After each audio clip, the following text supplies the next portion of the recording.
Salut, c'est Doc. Aujourd'hui, une vidéo pour vous parler du Ripple. Il y a des fans et il y a des beaucoup moins fans. Je suis pas là pour dire qui a raison, qui a tort. Moi, je suis là pour vous expliquer comment le Ripple fonctionne et vous vous ferez votre propre avis vous-même.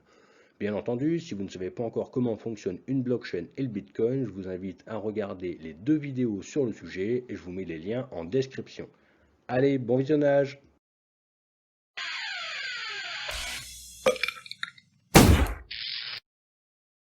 Alors, aujourd'hui, on va voir qu'est-ce qui se cache exactement derrière le nom Ripple. On verra ensuite les caractéristiques de fonctionnement du XRP, comme je fais d'habitude pour chaque crypto-monnaie. Et on verra ensuite comment il fonctionne dans sa globalité.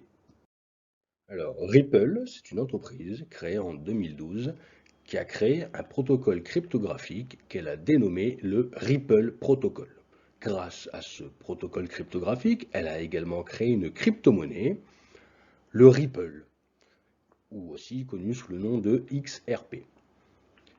C'est une entreprise également qui propose des services, trois grosses briques, le X-Rapid, le X-Current et le XVIA. Tous ces services sont à destination des institutions financières et des banques. Mais étant donné que dans X-Rapid, X-Current et XVIA, il n'y a pas trop Ripple, ils ont décidé d'effacer ces trois types de services et d'offrir un package qu'ils appellent le RippleNet. On va voir maintenant en détail quels sont les types de services qu'ils offrent. Le premier service de la société Ripple est le X-Rapid. Il intervient quand quelqu'un souhaite payer dans une devise et que le marchand souhaite recevoir dans une autre devise. Exemple, Mr. Fraise veut payer en euros et Madame Marchand veut recevoir des dollars. C'est là où intervient le X-Rapid. Il va permettre d'effectuer un change euro-dollar en s'appuyant sur le XRP.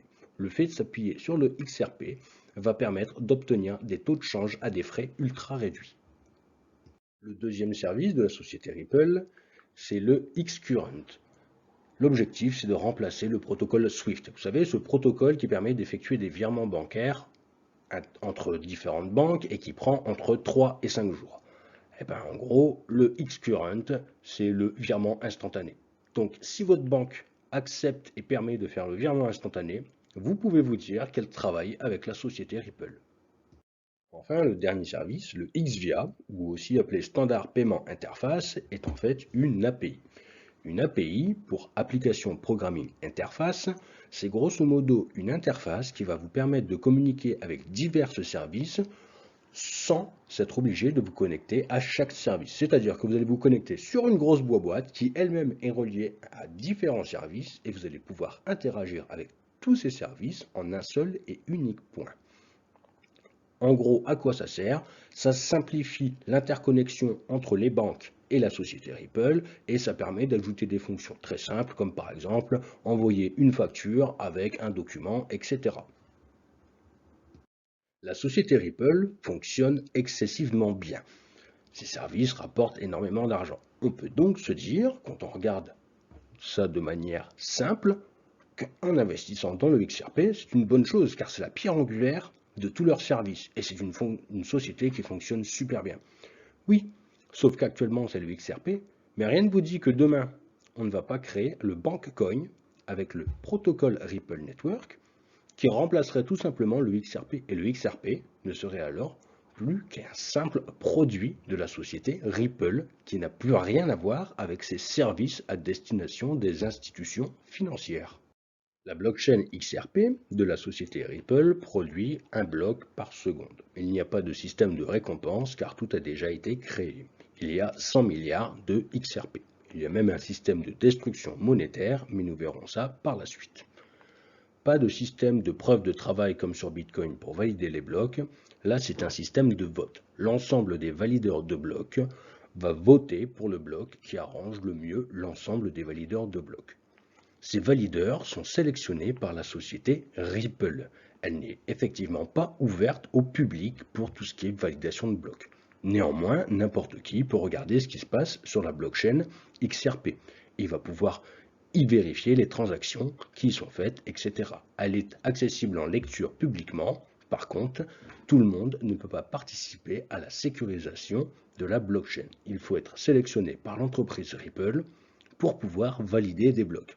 En même temps, on ne va pas se battre pour aller valider des blocs Ripple, étant donné qu'il n'y a pas de récompense.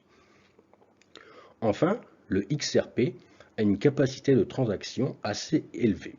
Même s'il n'est pas là de concurrencer Visa, il a déjà dépassé PayPal au niveau des performances. D'ailleurs, au passage, PayPal est un gros client de la société Ripple. On va voir maintenant comment fonctionne le Ripple. On va commencer par la répartition des XRP. Il faut savoir qu'il n'y a que 40 milliards de XRP en circulation sur les marchés financiers. Autrement dit, ça veut dire qu'il n'y a que 40 milliards de XRP accessibles au public. Il y a 5 milliards à la société Ripple et le gros du gâteau se trouve dans un escroc. Les 55 milliards de XRP restants se trouvent dans un escroc. Mais un escroc, c'est quoi? Un escroc, c'est une espèce de contrat qui va fonctionner avec des conditions de fonctionnement. Selon certaines conditions, il va vendre sur les marchés du XRP et selon certaines autres conditions, il va en racheter. Ouais, mais ces conditions, c'est quoi? En fait, on ne sait pas trop. Parce que tout ça, ça a été rédigé par, vous devinez qui? La société Ripple. Et là-dessus, elle n'est pas vraiment très claire. Parlons maintenant du système de destruction monétaire. Le XRP est très simple à utiliser, comme n'importe quel crypto, il vous suffit de sélectionner l'adresse du destinataire et d'envoyer les XRP dessus. Sauf que pour pouvoir envoyer du XRP, il faut en avoir plus de 20 sur son adresse. Effectivement, il y a systématiquement 20 XRP de bloqués par adresse de wallet. Donc si vous avez une adresse à 0 et qu'on vous envoie 5 XRP, et ben ces 5 XRP, vous ne pourrez pas les dépenser. En fait, on ne peut dépenser que le solde se trouvant au-dessus des 20 XRP présents sur notre adresse. Ensuite, il y a le système de frais de transaction pour la destruction monétaire. On a vu tout à l'heure que les valideurs de blocs ne touchaient pas de récompense. En fait, on paye quand même des frais de transaction, comme dans Bitcoin, sauf que les frais de transaction qu'on paye sont tout simplement détruits.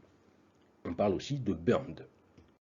Quand on voit ce système de destruction monétaire, on peut se dire, XRP en fait ça peut être pas mal, parce qu'il va y en avoir de moins en moins et ça va prendre de plus en plus de valeur. Alors, qu'on soit tout de suite clair, sur ma chaîne, j'aime pas parler de spéculation.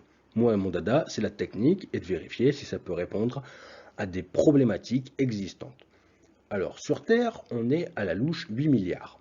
Et je ne parle même pas de l'ensemble des entreprises, etc.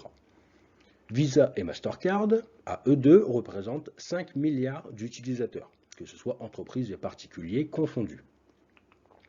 Si on prend 5 milliards d'adresses avec 20 XRP, cela bloque les 100 milliards d'XRP disponibles, étant donné qu'on en bloque 20 par adresse. Ce qui fait qu'à 5 milliards d'utilisateurs, le XRP devient inutilisable. Faites-en les déductions que vous voulez, les miennes sont déjà faites. Ça y est, nous voilà arrivés au moment de s'il vous plaît, monsieur, un petit pouce bleu, pouvez-vous vous abonner? Mais vous savez l'essentiel pour moi, c'est de partager l'information. Et oui, car le partage du savoir, c'est ce qu'il y a de plus important. Bon, ok, un petit don en crypto, ça me ferait bien plaisir aussi. J'espère que cette vidéo vous aura plu, qu'elle vous aura surtout permis d'y voir un peu plus clair sur Ripple, ce que c'est exactement, le XRP et la société, la différence qu'il y a entre les deux. Bien entendu, si vous avez encore des questions, n'hésitez pas à vous manifester en commentaire, mais pour plus de réactivité, je vous invite à me contacter sur Twitter, c'est là où je suis le plus réactif. Je ne vais pas mentir, les commentaires YouTube, je dois les lire à peu près une fois par semaine. Donc même si j'y réponds, ça va être un peu plus long que si vous me contactez sur Twitter. Sur ce, je vous souhaite une excellente journée et je vous dis à la semaine prochaine. Allez, ciao!